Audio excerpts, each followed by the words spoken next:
পরবর্তী উপলক্ষে আয়োজিত জেলা প্রশাসনের আজকের এই প্রোগ্রামে উপস্থিত আজকের প্রোগ্রামের মাননীয় সভাপতি, সম্মানিত অতিথিবৃন্দ এবং আমার সামনে উপস্থিত প্রাণপ্রিয় শহীদ পরিবারের সদস্য এবং জুলাই যোদ্ধা ভাইরা, আসসালামু আলাইকুম ওয়া রাহমাতুল্লাহ।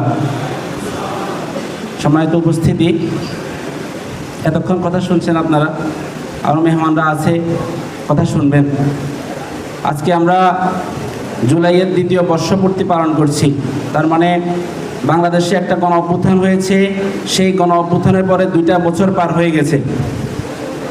2024 সালের গণ অভ্যুত্থানে রাজপথে আমার যে 2000-এর অধিক শহীদ ভাইরা জীবন দিয়েছে, সেই জীবন দেওয়ার পিছনে তাদের উদ্দেশ্য ছিল একটা বৈষম্যহীন বাংলাদেশ, একটা ইনসাফপূর্ণ বাংলাদেশ, একটা শান্তিপূর্ণ বাংলাদেশ। কিন্তু গণ অভ্যুত্থানের 2 বছর পরে এসেও আমরা আজকে সেই বাংলাদেশ এখনও দেখতে পাইনি। সংগ্রামী উপস্থিতি, আমরা আজকে এখানে প্রশাসনের কাছ থেকে কোনো সংবর্ধনা নিতে আসিনি। আমরা আজকে এখানে সরকারের কাছ থেকে কোনো সংবর্ধিত হতে আসিনি। আমরা এসেছি 2024 সালে রাজপথে বৈষম্যের বাংলাদেশ দূর করার জন্য, ইনসাফের বাংলাদেশ বিনির্মাণ করার জন্য, আমার যে শহীদ ভাইরা জীবন দিয়েছে সেই শহীদ ভাইদের হত্যার বিচার নিশ্চিত করতে। আমরা আজকে এখানে দাঁড়িয়েছি 2024 সালের গণ অভ্যুত্থানে আমার 20,000-এর অধিক আহত ভাই, যাদের পুনর্বাসন চিকিৎসা এখনো পরিপূর্ণভাবে হয়নি, যাদের শহীদদের হত্যাকারীরা আহতকারীরা এখনো রাজপথে প্রকাশ্যে মিছিল করার দুঃসাহস দেখাচ্ছে, তাদের বিচার দাবি করতে আমরা এই মঞ্চে দাঁড়িয়েছি। সংগ্রামী উপস্থিতি, আমরা আজকে দেখতে পাচ্ছি জুলাই সনদ নিয়ে অনেক বেশি টালবাহানা করা হচ্ছে।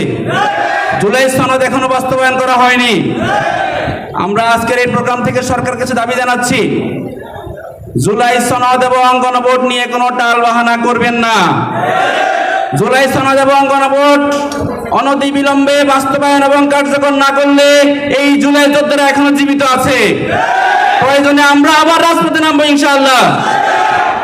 সংগ্রামী উপস্থিতি, আমাদের এই গণভোট, যে গণভোট হয়েছে সেই গণভোটের রায় দিয়েছে 70% মানুষ। এটাই গণভোটের বৈধতা। জুলাইয়ের সকল শহীদের তপ্ত খুন, জুলাইয়ের শহীদদের রক্ত হচ্ছে এই গণভোটের বৈধতা। জুলাইয়ের 20,000 আহত ভাইদের রক্ত হচ্ছে এই গণভোটের বৈধতা। জুলাইয়ের প্রতিটি বুলেটের চিহ্ন হচ্ছে এই গণভোটের বৈধতা।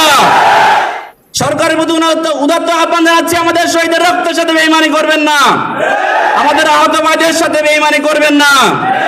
সংগ্রামী উপস্থিতি, আমাদের শহীদের একটি বৈষম্যহীন বাংলাদেশ চেয়েছে, একটা ইনসাফের বাংলাদেশ চেয়েছে।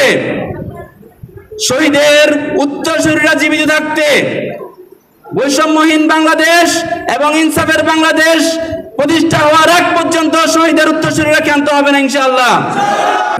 সংগ্রামী উপস্থিতি, সর্বশেষ আমি এই কথাটাই বলতে চাই, একটু আগে আমাদের শহীদ শ্রাবণ ভাইয়ের সম্মানিত পিতা সরকারের প্রতি কিছু দাবি জানিয়েছেন এবং 1 সপ্তাহ সময় দিয়েছেন।